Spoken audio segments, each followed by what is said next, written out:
하나님 말씀 사도행전 1장 7절 8절 다 같이 읽겠습니다.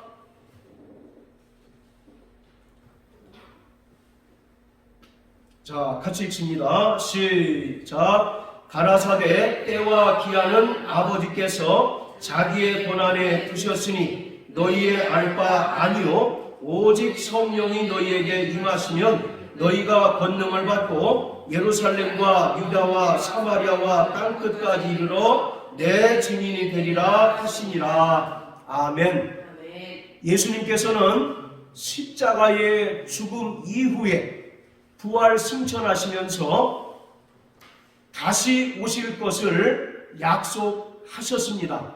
자, 우리 10절 11절 다 같이 한번 읽겠습니다. 시작. 올라가실 때에 제자들이 자세히 하늘을 쳐다보고 있는데 흰옷 입은 두 사람이 저희 곁에 서서 가로되 갈릴리 사람들아 어찌하여 서서 하늘을 쳐다보느냐. 너희 가운데서 하늘로 올라오신 이 예수는 하늘로 가심을 본 그대로 오시리라 하였느니라.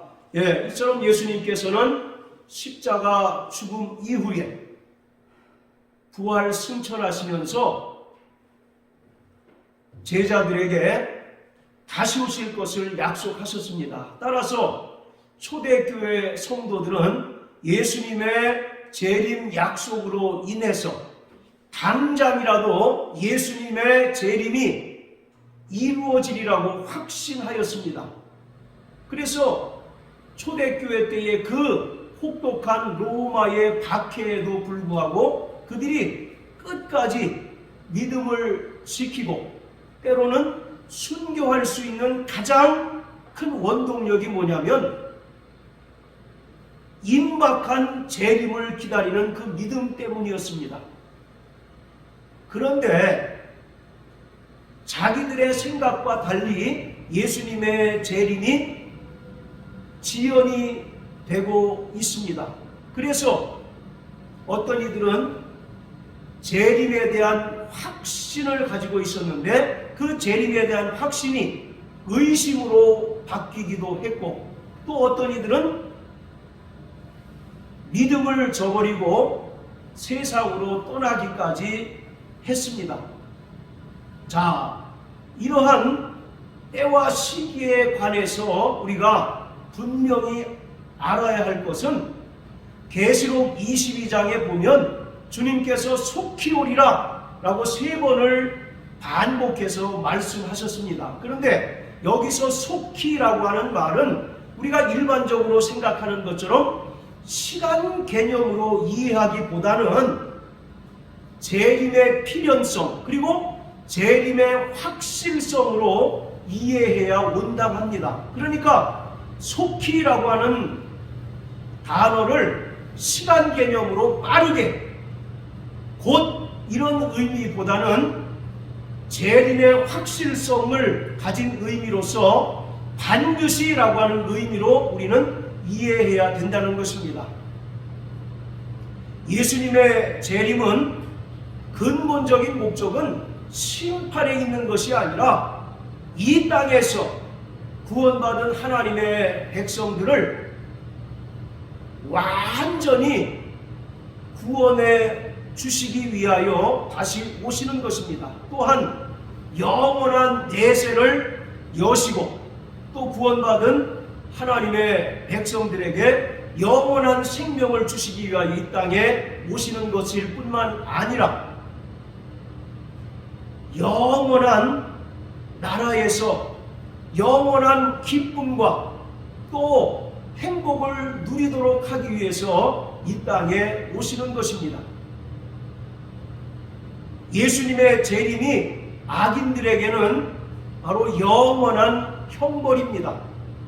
반면에 구원받은 하나님의 백성들에게는 영원히 하나님의 소유가 되는 것이고 또 예수님께서 부활과 마지막 심판을 끝으로 창세전에 하나님께서 계획하신 하나님의 경륜들을 완벽하게 이루시는 그러한 마지막 때를 가리키고 있습니다.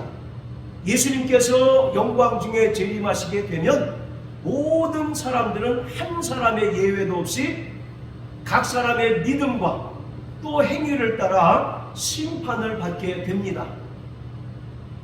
이 심판에서 바로 악인들은 영원한 지옥 형벌에 떨어질 수밖에 없지만 구원받은 성도들 또 하나님의 백성들에게는 바로 이 심판이 결코 무서운 심판이 아니라 바로 영원한 기쁨의 순간이고 또 영원한 승리의 바로 순간이라는 사실을 우리는 분명하게 알아야 합니다. 그렇기 때문에 바로 이 예수님의 재림은 창세전에 하나님께서 작정하신 그 경륜을 따라 한치의 오차도 없이 정확하게 이루어지게 될 것입니다. 그런데 문제는 사람들은 그 날과 그 때를 도무지 알지 못한다는 것입니다.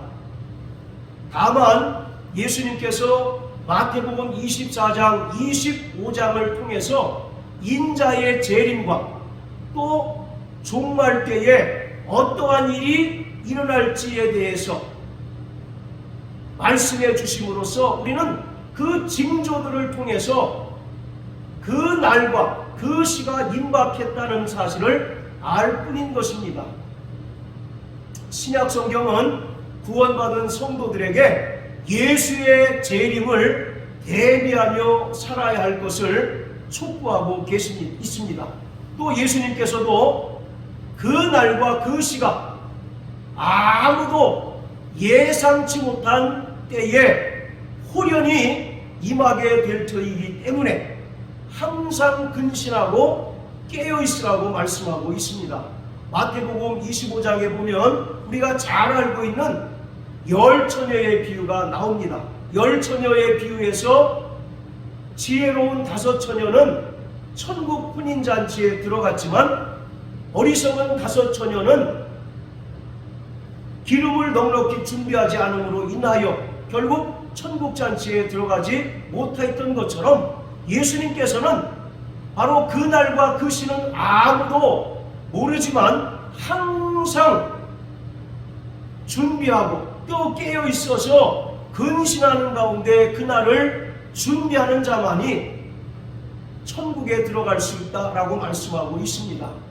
그리고 사도 바울 역시 데살로니가전서 5장 1절부터 8절까지의 말씀에서 안전하고 또 평안하다 할 때에 마치 잉태한 여인에게 산통이 홀연히 임하는 것처럼 아무도 알지 못하는 때에 그날이 이르게 된다는 것을 말씀합니다. 그래서 구원받은 성도들은 어둠에 거하지 말고 낮에 속한 자들로서 항상 깨어 근신하며 그날을 준비하는 자가 될 것을 말씀하고 있습니다. 자, 오늘 사도행전 1장 7절에서 예수님께서는 그 날과 그 시는 오직 아버지께서 자기 권한에 두셨기 때문에 사람들은 알 바가 아니다 라고 이렇게 말씀하셨습니다. 그런데도 많은 사람들이 이러한 예수님의 재림의 시기와 재림의 날에 대해서 인간적인 시간 개념으로 억지로 계산하고 억지로 푸는 오해를 범하고 있습니다. 자, 우리 베드로후서 3장을 다 같이 한번 보세요. 베드로후서 3장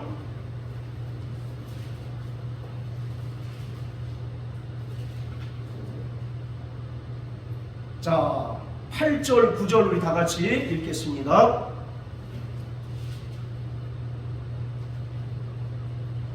자, 같이 읽습니다. 시작. 사랑하는 자들아, 주께는 하루가 천년 같고 천년이 하루 같은 이 한 가지를 잊지 말라. 주의 약속은 어떤 이에 더디다고 생각하는 것 같이 더딘 것이 아니라 오직 너희를 대하여 오래 참으사 아무도 멸망치 않고 다 회개하기에 이르기를 원하시느니라. 8절에 보면 주께는 하루가 천년 같고 천년이 하루 같은 이 한 가지 사실을 잊지 말라고 사도 베드로는 성도들에게 권면하고 있습니다. 이 말은 어떤 이들이 생각하는 것처럼 주님의 재림의 날이 더딘 것이 결코 아니라는 것입니다. 그리고 하나님의 시간을 인간의 시간 개념으로 억지로 풀지 말라는 그러한 말씀을 하고 있는 거예요.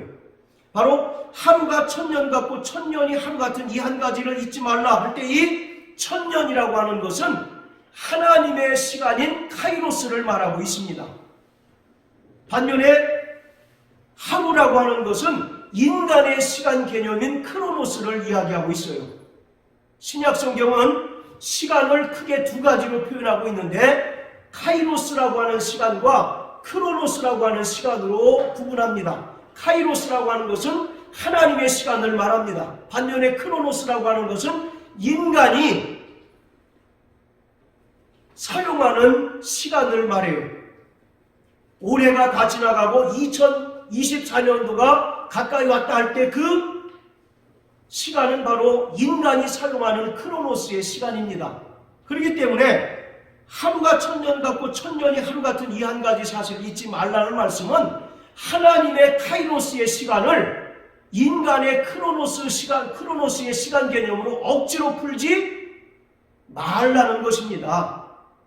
즉, 다시 말씀드리면 예수님의 그 재림의 날과 그 시기는 인간의 시간 개념에 의하여 이루어지는 것이 결코 아니라는 거예요. 하나님께서 창세전에 작정하신 하나님의 마스터 플랜, 하나님의 경륜을 따라 이루어지는 것이기 때문에 너희는 그날과 그 시를 억지로 풀고 그것을 억지로 주장하는 자들의 그 거짓된 가르침에 현혹되거나 미혹되지 말고 속지 말라는 것입니다. 기독교 역사 이래로 많은 사람들이 등장해서 예수님의 재림의 시기를 특정하는 그런 오류를 범했습니다. 바로 이 종말론이 가장 극단적인 형태가 시한부 종말론이라는 것이 있습니다. 우리는 성경에 기록된 종말론을 믿고 그것을 순종하며 따르는 자들인데 이러한 종말론의 가장 극단적인 형태가 시한부 종말론이라는 것이 있어요. 바로 시한부 종말론이라고 하는 것은 성경에는 그날과 그 시는 아무도 모른다라고 딱 못 박아놓고 있습니다. 자, 우리 마태복음 24장을 다 같이 한번 보십니다.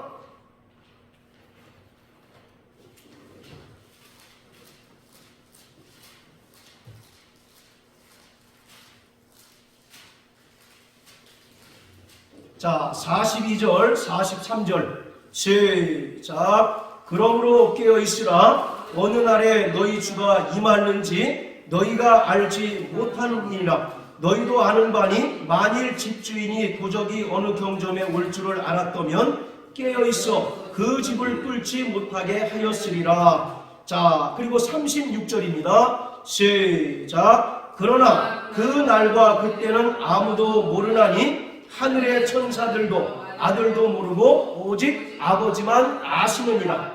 오직 그날과 그 시는 아버지만 아시고 아버지의 권한하에 있다라고 예수님께서도 직접 말씀하셨어요. 자, 그리고 25장입니다. 자, 25장 13절 시작. 그런즉 깨어있으라. 너희는 그 날과 그 시를 알지 못하느니라. 이처럼 성경에서 말하는 종말론, 즉 예수님의 재림의 그 날과 시기는 아무도 모른다는 것입니다. 오직 아버지만 아시고 아버지께서 자기 권한에 두셨다라고 성경은 말씀하고 있어요. 그런데 일명 시한부 종말론은 예수님의 그 재림의 날과 재림의 시기를 인간의 시간 개념으로 계산하고 산술해서 특정한 날과 특정한 시기를 정하는 것이 바로 시한부 종말론입니다.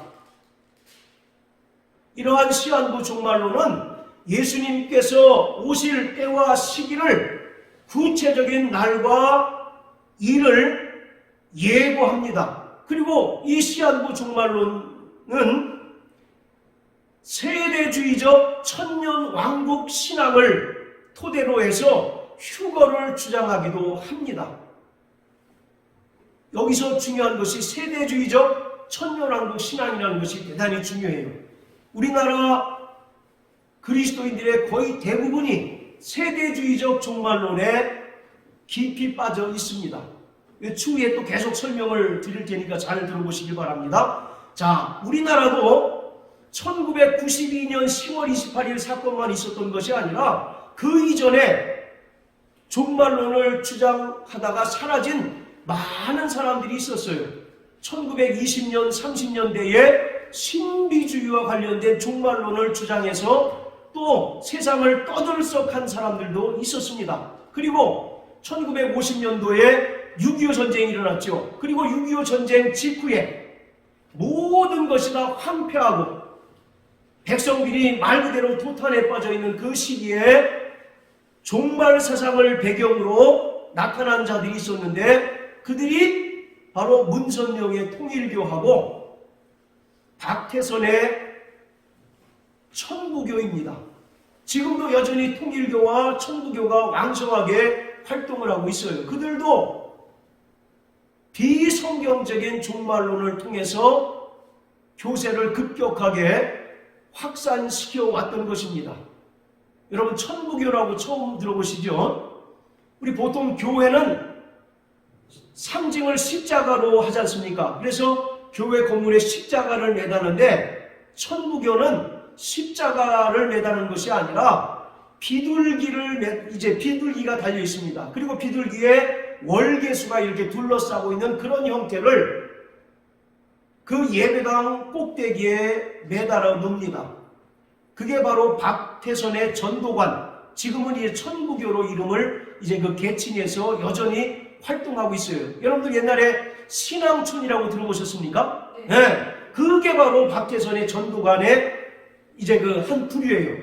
그것을 통해서 그들이 생산하는 물품들을 팔기도 하고, 뭐 시온 간장 뭐 이런 것들, 네, 그런 걸 팔기도 합니다. 그들이 여전히 지금도 그러한 옛날처럼 그렇게 왕성하게 그 종말론을 주장하지는 않지만 그들의 토대가 바로 그런 비성경적인 종말 사상에 위에 그들이 서 있는 거예요. 자, 그리고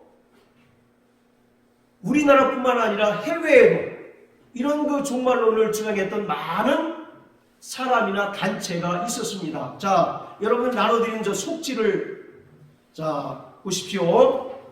저기 보면 여호와의 증인들과 제7일 안식교 예수 재림교가 있고 그 다음에 이제 하나님의 교회가 있습니다. 자, 우리 대성형제 여호와의 증인 한번 큰 소리를 읽어주세요.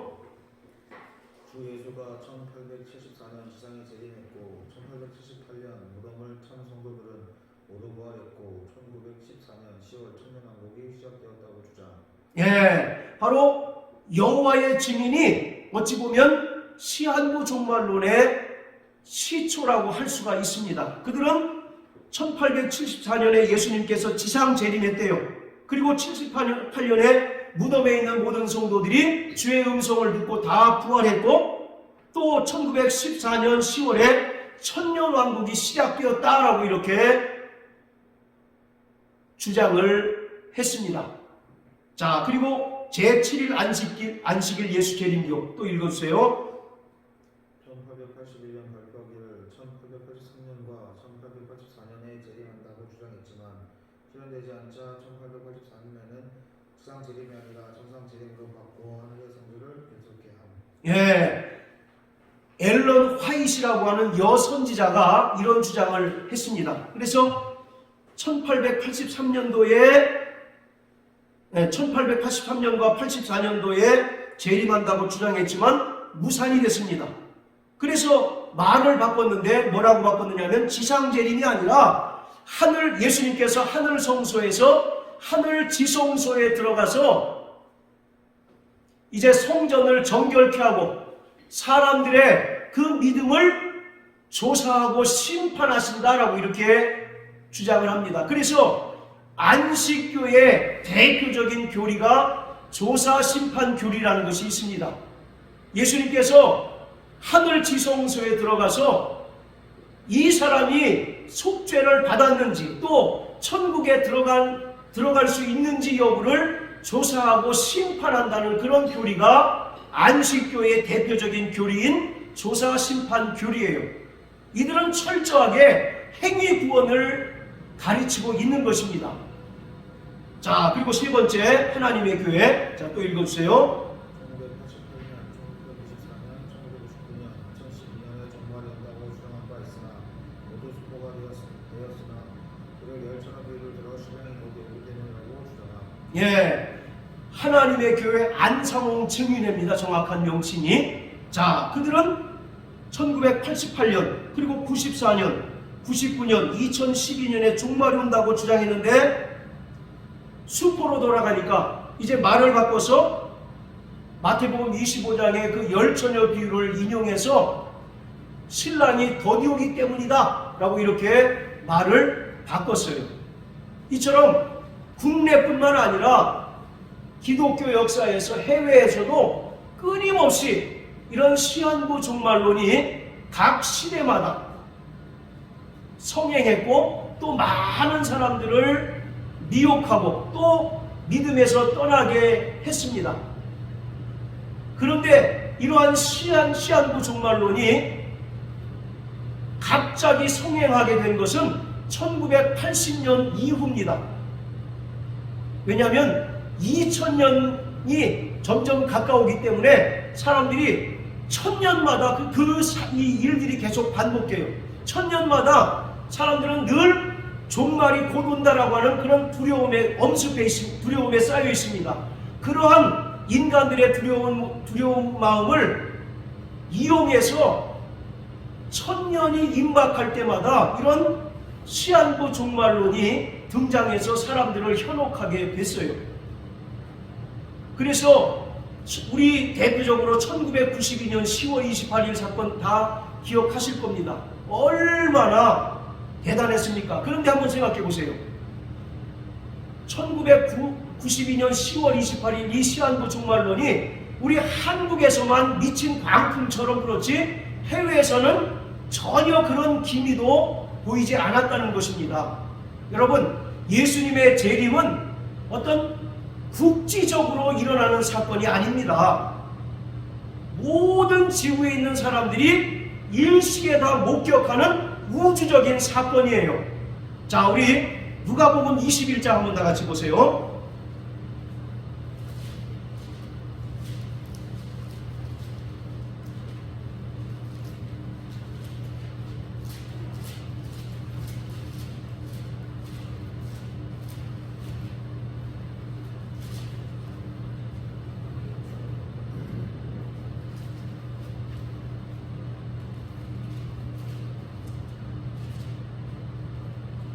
누가복음 21장 35절 같이 한번 읽습니다.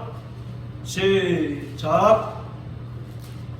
누가복음 21장 35절 시작. 이 날은 온 지구상에 거하는 모든 사람에게 임하리라. 이 날이 어떤 날입니까? 주님의 재림의 날이에요. 그런데 그 날은 온 지구상에 거하는 모든 사람에게 임한다라고 말씀합니다. 여러분 생각해 보세요. 지금 무슨 월드컵이나 올림픽 같은 큰 대회를 개최하면 전 지구 사람들이 동시에 생방송으로 시청하지 않습니까? 그러한 그런 국제적인 경기도 온 지구 사람들이 동시에 시청하는 마당에 하물며 만왕의 왕이시고 만주의 주가 되시는 예수님께서 영광 중에 강림하시는 것이 어떤 지구의 한 지역만 그런 사건이 일어나겠습니까? 그것은 천부당 만부당한 이야기라고요. 그런데 92년 10월 28일 사건은 한국만 끓는 화로처럼 들끓었지 전 세계 어느 나라도 그 시한부 종말론 때문에 홍역을 겪었던 나라는 결코 없습니다. 그것만 보더라도 92년 10월 28일 사건은 철저하게 가짜였다는 사실을 우리가 알 수가 있는 것이죠. 자, 문제는 여기부터가 굉장히 이제 중요합니다. 이러한 시한부 종말론이 끊임없이 생겨났다 사라지고 생겨났다 사라지는 근본적인 원인은 세대주의적 성경 해석을 근거로 하고 있기 때문에 그렇습니다. 자, 따라하세요. 세대주의적 성경 해석. 예, 그 세대주의적 성경 해석을 근거로 하기 때문에 끊임없이 시한부 종말론이 생겨났다가 소멸되고 또 생겨났다가 소멸될 수밖에 없는 거예요. 지금도 2026년도에 주님 오신다고 주장하는 사람들이 있습니다. 그들은 자기네들끼리 모여서 지금도 여전히 그날을 고대하는 거룩한 신부로 살아가고 있다고 얘기를 해요. 그리고 또 어떤 사람들은 지금 전천년설에서 주장하는 7년 대환란이 시작되었다라고 이렇게 주장하기도 합니다. 유튜브에 보면 가관도 아닙니다. 그러한 모든 일련의 주장들이 결국 세대주의적 성경 해석을 근거로 하고 있다는 것을 우리는 잘 알아야 합니다. 자, 그렇다면 세대주의적 성경 해석이 어떤 것이냐? 자, 여러분들 또 속지 나눠드렸죠? 속지 한번 참조해 보세요. 자, 이들은 기본적으로 성경을 철저하게 문자적으로 해석을 합니다. 그리고 이스라엘과 신약의 교회를 엄격하게 구분해요. 그런데 우리가 분명히 알 것은 예수님께서 십자가에 달려 죽으시고 부활하신 후에 약속하신 성령이 임함으로 말미암아 이방인과 이스라엘의 구분이 완전히 철폐되었습니다. 그럼에도 불구하고 세대주의적 성경 해석은 여전히 신약교회와 이스라엘의 구분을 구분하고 있습니다. 자, 먼저 우리 에베소서 2장을 다 같이 한번 보세요. 자, 에베소서 2장.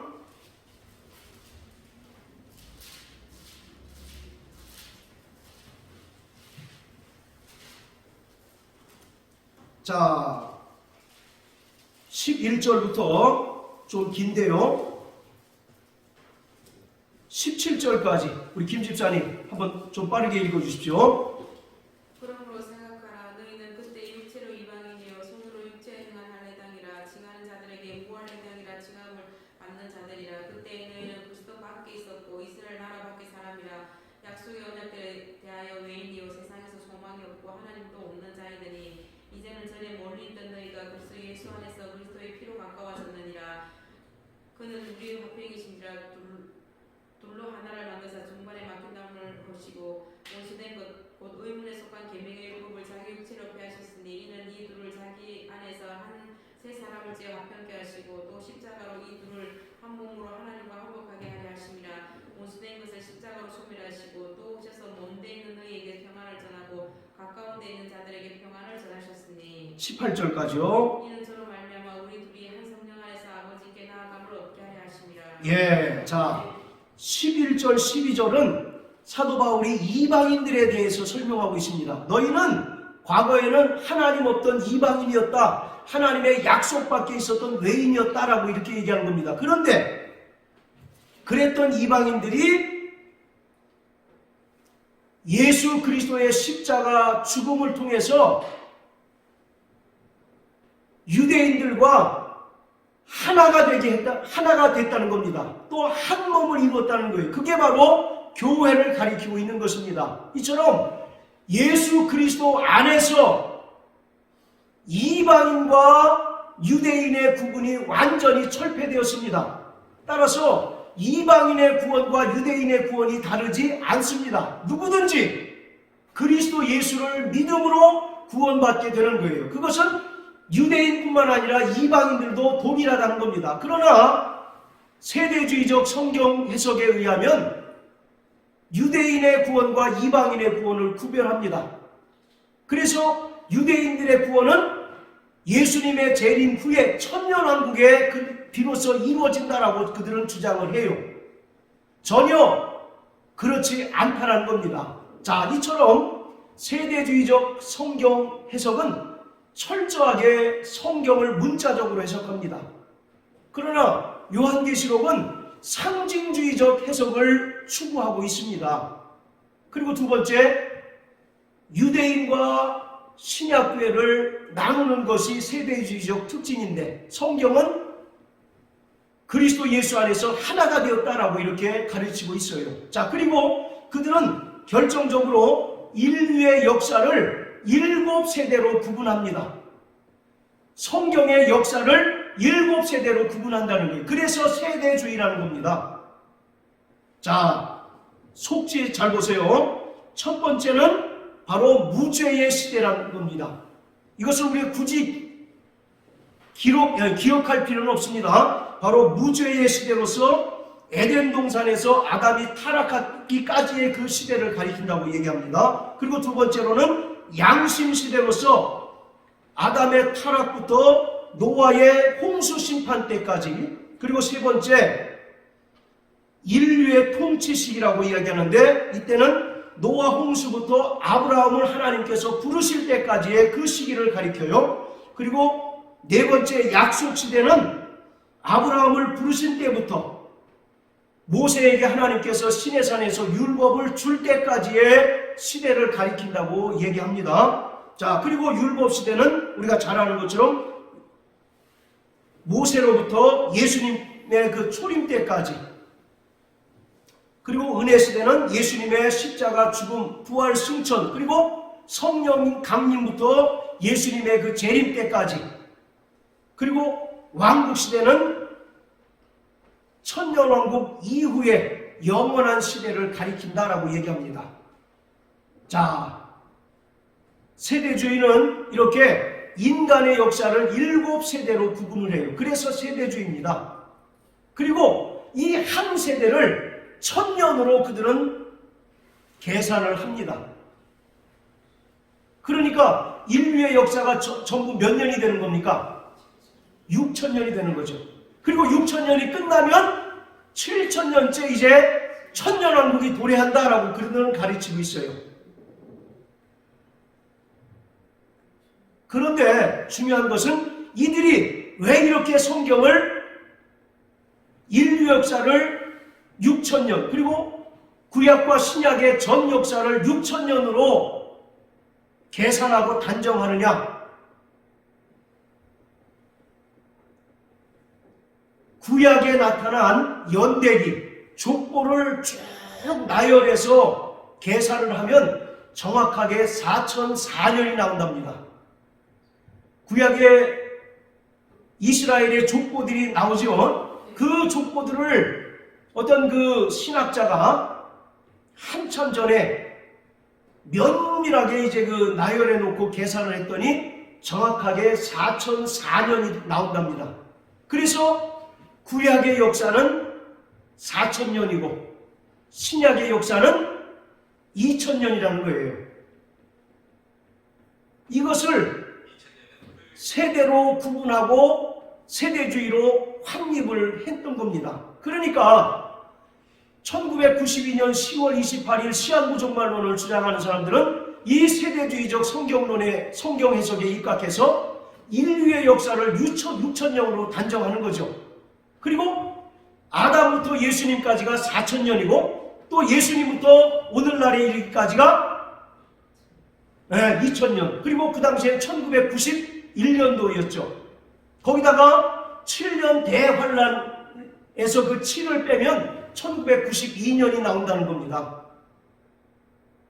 이게 정말 잘못된 성경관인데 여전히 이 세대주의적 성경 해석에 근거를 두고 종말론을 믿고 또 종말론을 주장하는 사람들이 너무 많다는 거죠. 그렇기 때문에 2000년이 다가오는 그 전후에 시한부 종말론이 급격하게 늘어날 수밖에 없는 거죠. 그래서 아까도 말씀드렸던 것처럼 어떤 이들은 지금 이제 7년 대환란이 시작되었다라고 이렇게 얘기합니다. 그러나 제가 계속 강조드리죠. 7년 대환란은 없다는 겁니다. 할렐루야. 네. 자, 그리고 이 1992년 10월 28일 시한부정말론을 주장하는 사람들이 또 하나 근거로 두는 성경 말씀이 있는데 그게 뭐냐? 마태복음 24장 32절부터 34절까지 나오는 무화과 나무의 비유입니다. 자, 우리 마태복음 24장 한번 다 같이 보세요.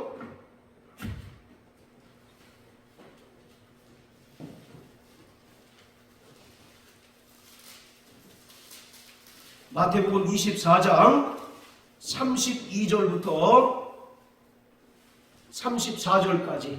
자, 같이 읽겠습니다. 시작. 무화과 나무의 비유를 배우라. 그 가지가 연하여 지고 잎사귀를 내면 여름이 가까운 줄을 아나니 이와 같이 너희도 이 모든 일을 보거든 인자가 가까이 곧 문 앞에 이른 줄 알라. 내가 진실로 너희에게 이르노니 이 세대가 지나가기 전에 이 일이 다 이루리라. 자, 우리는 이것을 무화과 나무의 비유라고 이제 부릅니다. 그런데 이들은 이 무화과 나무의 비유를 통해서 이스라엘의 독립을 설명하고 또 그것을 주님의 재림과 연결해서 1992년 10월 28일 주님 오신다 라고 이렇게 주장을 했던 것입니다. 여기서 무화과 나무는 성경에 나타난 이스라엘을 가리킨다라고 주장을 합니다. 물론 구약에 보면 무화과 나무는 상당 부분 이스라엘을 가리키는 경우가 있습니다. 그러나 모두 다 그렇다는 건 아닙니다. 자, 그리고 32절에 보면 그 가지가 연하여지고 잎사귀를 내면 여름이 가까운 줄 아나니 라고 되어 있는데 무화과 나무가 싹이 나고 잎사귀를 낸다는 것을 그들은 이스라엘의 독립으로 간주를 합니다. 이스라엘이 그동안 2000년 가까이를 나라 없는 민족으로 전 세계에 흩어져 살았는데 1948년도에 이스라엘이 합법적으로 독립국가를 세웠어요. 몇 년도예요? 1948년. 이 연도를 잘 기억하셔야 돼요. 1948년도에 이스라엘이 합법적으로 세계 2차 세계대전이 끝나서 합법적으로 이스라엘이 독립국가를 세웠는데 그 사건을 무화과 나무가 싹이 나는 것으로 그들은 간주하고 있는 것입니다.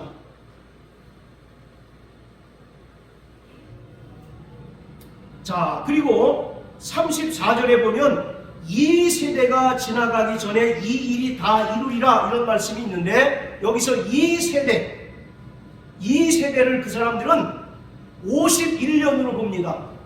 몇 년으로요? 51년. 네. 어떻게 해서 이 51년이라고 하는 숫자가 나왔느냐면 여러분 마태복음 1장에 보면 예수님의 족보가 나오죠.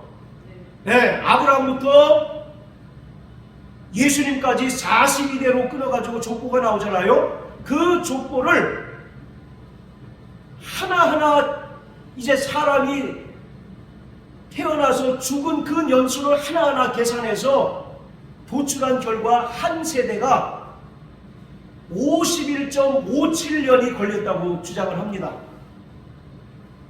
51.57년. 거기서 소수점 0.57은 이제 없애버리고 한 세대가 51년이라고 그들은 주장을 하는 거예요.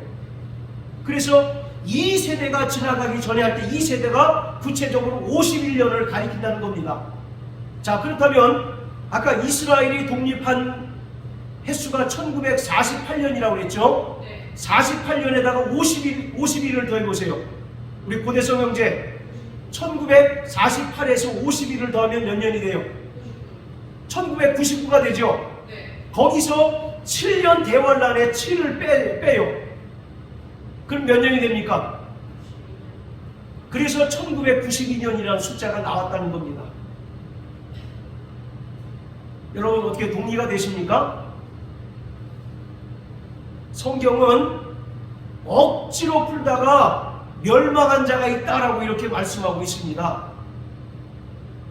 구약과 신약 66권을 통틀어서 성경은 어느 한 부분에도 예수님의 재림 시기를 구체적으로 언급하고 있지 않습니다. 할렐루야.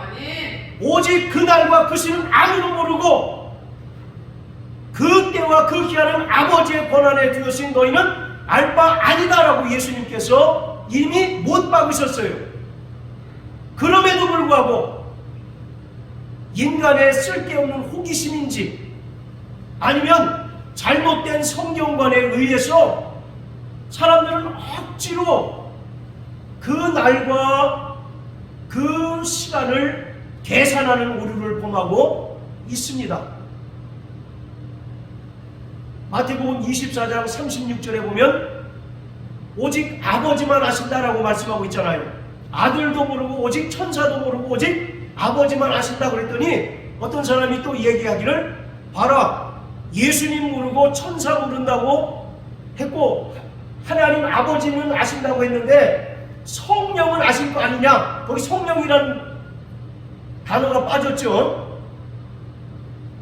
그러니까 우리가 성령님께 열심히 기도하면 성령님은 혹시 가르쳐 주실지 몰라 그렇게 주장하는 사람들도 있어요. 그래서 옛날에 1992년도에 제가 정확하게 기억하고 있습니다. 그리고 그 사건들을 제가 스크랩을 해놓은 적이 있어요. 일명 다미선교회 기억나시는 분 있습니까? 다미선교회가 뭡니까? 다가올 미래의 준말이 다미선교회예요. 거기서 하방인이라고 하는 어린 선지자를 이제 세웠는데 그 어린 선지자가 일명 방서를 썼답니다. 방서라는 게 뭐냐면 우리가 방언을 말하잖아요. 말로 하는 게 방언이고 글로 쓰는 게 방서랍니다. 하나님께서 그 어린 선지자에게 계시를 줘서 글을 썼는데 그것을 계산해 보니까 1992년 10월 28일이더라.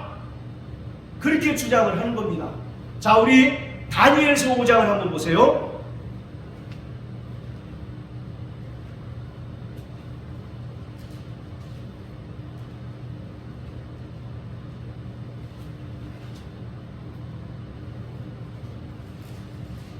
자, 25절, 26절 우리 다 같이 한번 읽어봅니다. 시작. 기록된 글자는 이것이니 곧 메네 데겔 우바르시니라. 그 뜻을 해석하건대 메네는 하나님이 이미 왕의 나라의 시대를 세워서 그것을 끝나게 하셨다 하니요. 자, 25절에 보면 메네 데겔 우바르신이라고 이렇게 하나님의 손이 나타나서 글씨를 쓴 사건이 있습니다. 이것을 착안해 가지고 그 어린 선지자가 방서를 썼다는 거죠. 그 방서를 해석해 보니까 1992년 10월 28일이 되는 거예요. 그래서 기억하시는 분이 계실지 모르겠지만 그날 얼마나 온 나라가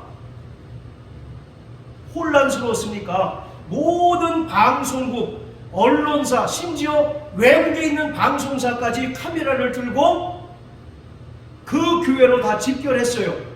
그래서 실제로 저들이 휴거가 되는지 직접 찍으려고 모든 언론사가 다 모여서 취재 열기가 대단히 뜨거웠습니다. 그런데 어떻게 됐습니까? 그냥 하나의 해프닝으로 끝나버리고 말았어요. 그것으로 인해서 가정이 깨어졌습니다. 내가 신랑 되신 예수님을 맞이할 거룩한 신부인데 육신의 남편과 같이 살 수 없다고 자기 애를 데리고 가출한 사람들도 있고, 또 그리고 자기가 그토록 열심히 고생해서 모아놓은 재산 전부 다 은행에 가서 해약해가지고 그 교회에 혼납을 한 사람들도 있고. 그런데 재밌는 것은 그 선교회를 이끌었던 이모라는 목사가 있는데요. 나중에 이 사람이 이제 그 감옥을 가게 됐는데, 나중에 이 사람의 재산을 보니까 92년 10월 28일 이후에 해약할 적금들이 무지 많다는 겁니다. 이 얘기는 무슨 말이에요? 그 사람도 그날을 믿었다는 겁니까? 안 믿었다는 겁니까? 안 믿었다는 거예요. 하나의 종교 사기극에 불과하다는 겁니다. 이 사람은 종교 사기꾼이었다는 거예요. 거기에 현혹이 돼가지고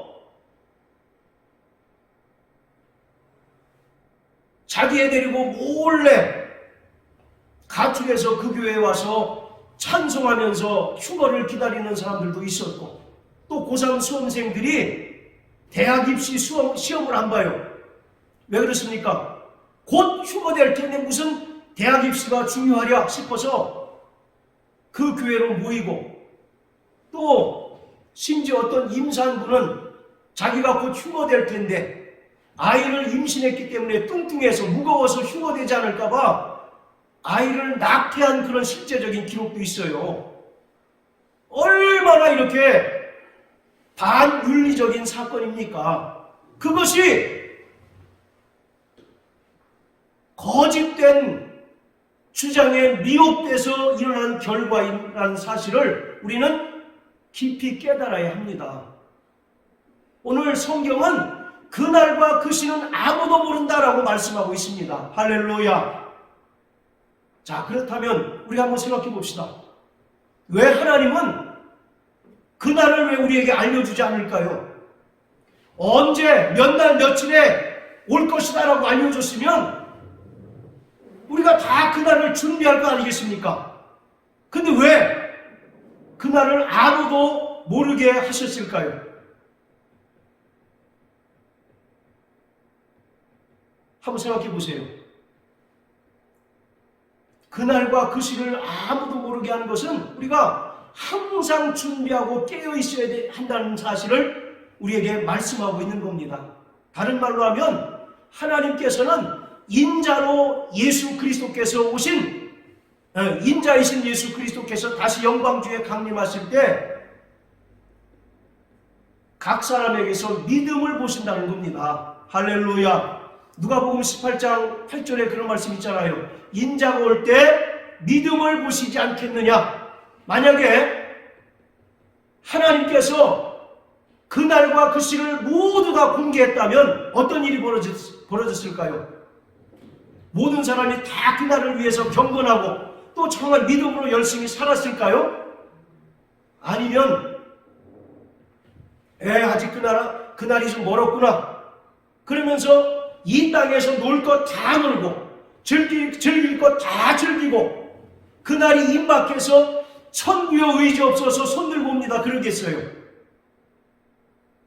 우리 학교 다닐 때 그런 거 많이 경험해 봤죠. 선생님이 언제 기말고사 본다 그러면 공부 잘하는 놈들은 평상시에 늘 공부를 하던 그 페이스대로 준비합니다. 그렇죠? 그러나 우리같이 공부 못하는 녀석들은 평상시는 기립다 놀다가 날밤 새면서 공부를 해요. 그러니 그 성적이 들쑥날쑥할 수밖에 없잖아요. 그것과 똑같다는 겁니다.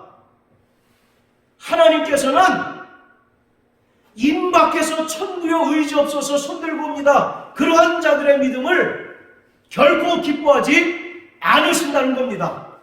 이 땅에서 예수 그리스도의 은혜를 믿음으로 말미암아 구원받고 하나님의 자녀된 자들의 모든 삶의 과정을 하나님께서는 지켜보신다는 거예요. 귀신은 속일 수 있을지언정 하나님은 결코 속일 수 없다는 사실을 우리는 깊이 깨달아야만 합니다. 할렐루야. 이것을 우리가 어디서 발견할 수 있느냐면 창세기 4장에 나오는 가인과 아벨의 사건을 통해서 확인할 수가 있습니다. 자, 우리 창세기 4장을 다 같이 한번 보십니다.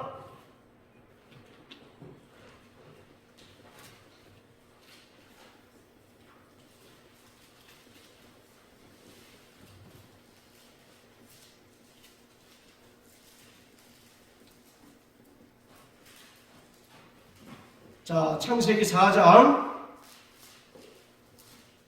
1절부터 4절까지만 우리 읽겠습니다. 시작. 아담이 그 아내 하와와 동침하매 하와가 잉태하여 가인을 낳고 이르되 내가 여호와로 말미암아 등남하였다 하니라. 그가 또 가인의 아우 아벨을 낳았는데 아벨은 양치는 자이었고 가인은 농사하는 자이었더라. 세월이 지난 후에 가인은 땅의 수산으로 제물을 삼아 여호와께 드렸고 아벨은 자기도 양의 첫 새끼와 그 기름으로 드렸더니 여호와께서 아벨과 그 제물은 연락하셨으나, 자 5절까지요. 가인과 그 제물은 연락하지 아니하신지라. 가인이 심히 분하여 안색이 변하니. 자, 아담의 두 아들 가인과 아벨이 하나님께 최초로 제사를 드립니다. 그런데 그 제사의 결과는 어떻습니까? 하나님께서 가인의 제사는 받지 않으시고 아벨의 제사는 연락하셨다라고 말씀하고 있어요. 자, 그런데 사람들이 이것을 오해하는 것은 가인은 곡식으로 하나님께 제사를 드렸기 때문에 하나님께서 그 제사를 안 받으셨고 아벨은 양으로 제사를 드렸기 때문에 그 제사를 받으셨다라고 이렇게 이야기를 합니다. 자, 이런 주장이 맞습니까? 틀립니까? 틀리죠. 구약의 제사의 종류를 보면 곡식으로 드리는 소제라고 하는 제사가 있습니다. 그러니까 가인은 곡식을 하나님께 제물로 드렸기 때문에 받지 않으셨다라고 하는 얘기는 틀린 얘기입니다. 중요한 것은 4절과 5절에 나오는데 아벨과 그 제물 이렇게 되어 있고 또 가인과 그 제물 이렇게 기록되어 있습니다. 하나님께서는 단편적으로 그 제물을 통해서 제사를 연락하시고 연락하지 않으신 것이 아니라 가인과 아벨의 삶의 전 과정을 다 보셨다는 겁니다. 3절에 보면요, 세월이 지난 후에라고 되어 있습니다. 이것은 하나님께서 가인과 아벨이 이 땅에서 출생하고 난 이후의 모든 과정을 다 지켜봤다는 것입니다. 할렐루야. 그런데 아벨은 정말 하나님을 경외하고 믿음으로 사는 그러한 사람이었던 반면에 가인은 전혀 그러한 삶을 살지 않았다는 것입니다. 그것이 그들이 드린 제사로 평가가 되었다라고 이렇게 성경은 말씀하고 있는 거예요. 마찬가지로 우리가 예배 성공도 그렇습니다. 이미 우리가 집에서 나올 때부터 준비할 때부터 이미 예배 성공이 결정이 되는 거예요. 그리고 고린도후서 9장 5절에도 뭐라고 얘기합니까? 준비하여야 참 연보답고 이렇게 말씀하잖아요. 하나님께서는 우리가 예배당에 나와서 예배드리는 이 모습도 기뻐하시지만 예배드리기 이전에 우리의 삶 전체를 다 보신다는 것입니다. 할렐루야. 그래서 한 주간의 삶이 정말 믿음으로 살고 하나님 뜻대로 사는 사람들은 반드시 예배를 성공할 수밖에 없고 하나님께서는 그러한 자들의 예배를 기뻐 받으신다는 거예요. 그러나 한 주간 전혀 하나님과 무관하게 살던 사람이 예배당에 와서 천국의 의지 없어서 손들고 옵니다. 주나를 막대하시면 나 어디 가겠습니까? 라고 이렇게 한들 물론 하나님께서 기뻐 받으시지만 원천적으로 그러한 예배는 어찌 보면 하나님 보시기에 가증할 수 있다는 것입니다. 그래서 예배도 정말 준비하는 과정이 더 중요한 것이고 말씀드린 것처럼 우리가 드리는 그 헌금도 연보도 고린도후서 9장 5절의 말씀처럼 준비하여야 참 연보답고 라고 하는 말씀처럼 하나님께서 기뻐하시는 예물은 준비하는 예물이라는 것입니다. 오늘 가인과 아벨이 그것을 이야기해 주고 있습니다. 가인과 아벨이 똑같이 하나님께 예배를 드렸고 제사를 드렸지만 하나님께서는 그 제사 이전에 그들의 삶을 돌아보신 겁니다. 그들의 삶을 유심히 관찰하신 거예요. 그래서 아벨은 정말 그의 삶이 하나님을 경외하고 하나님을 사랑하는 그러한 삶을 살았기에 하나님께서 아벨의 예배는 받으셨고, 그러나 가인은 그러한 삶을 살지 않았기 때문에 하나님께서 가인과 그 재물을 연락하지 않았다는 겁니다. 분명히 가인과 그 재물, 또 아벨과 그 재물, 이렇게 성경은 기록하고 있어요. 사랑하는 성도 여러분, 그러므로 정말 우리의 평상시의 삶이 중요하다는 사실을 깨닫게 되시기를 바랍니다. 하나님께서 그 날과 그 시를 우리에게 예고하지 않은 그 이유가 바로 거기 있는 거예요. 인간은 간사해서 그 날과 그 시를 알면 임박해서 하나님을 믿는 신용을 할 겁니다. 하나님을 정말 죽도록 사랑하는 그런 신용을 할 거라고요. 그러나 하나님은 절대 외모를 보지 아니하시고 그 마음의 중심을 보시는 분이기 때문에 그러한 인간의 잔꾀에 속지 않으십니다. 그래서 그날과 그 시를 알려주지 않는 분명한 이유는 우리의 삶을 보신다는 겁니다. 우리의 구원받은 성도들의 전 삶의 과정을 보시고 그 삶을 통해서 하나님을 영화롭게 하는 자들을 하나님은 기뻐하시고, 그러한 자들은 영생복락에 들이시지만, 그러나 평상시는 전혀 하나님과 상관없는 삶을 살다가 어떤 특별한 일이 있을 때 하나님께 나와서 하나님께 두 손 들고 고백하는 자, 그러한 자들은 하나님이 어떤 면에서 가증하게 여기신다는 사실을 우리는 분명하게 깨달아야만 합니다. 여러분, 주님의 재림이 임박했습니다. 자, 우리 계시록 3장을 다 같이 한번 보시겠습니다. 계시록 3장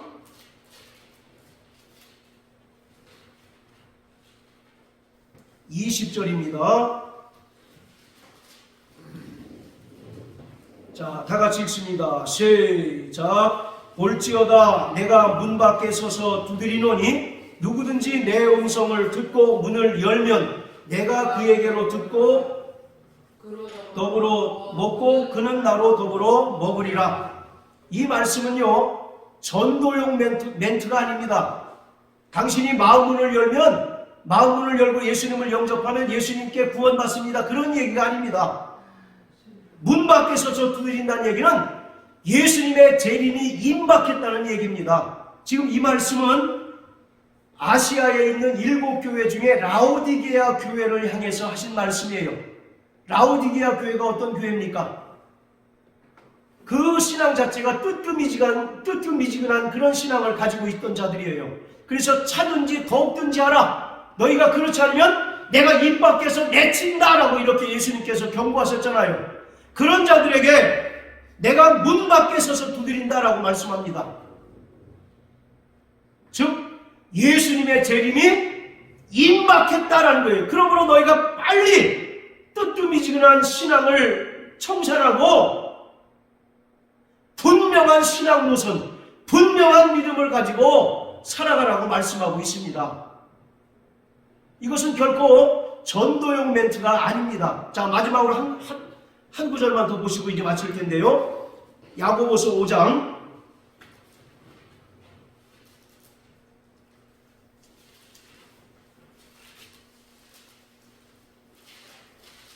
9절 다 같이 읽겠습니다. 시작. 형제들아 원망하지 말라. 그리하여야 심판을 면하리라. 보라, 심판자가 문 밖에 서 계시니라. 심판자가 누구십니까? 예수 그리스도이십니다. 그런데 그분이 지금 어디 계시다고 그래요? 문 밖에 서 계시대요. 그분이 문을 두드리고 계십니다. 이 얘기는 무슨 말입니까? 당신이 마음문을 열고 예수님 영접하면 구원받습니다. 그런 전도용 멘트가 결코 아니고 이것은 예수님의 재림이 임박했다는 겁니다. 단 그날과 그 시는 아무도 알지 못한다는 것입니다. 그렇기 때문에 구원받은 성도들은 제가 늘 말씀드리지만 우리에게 주어진 이 24시간이라고 하는 하루를 불꽃같이 타는 맹렬한 열심으로 믿음으로 사는 자가 되어야 합니다. 할렐루야.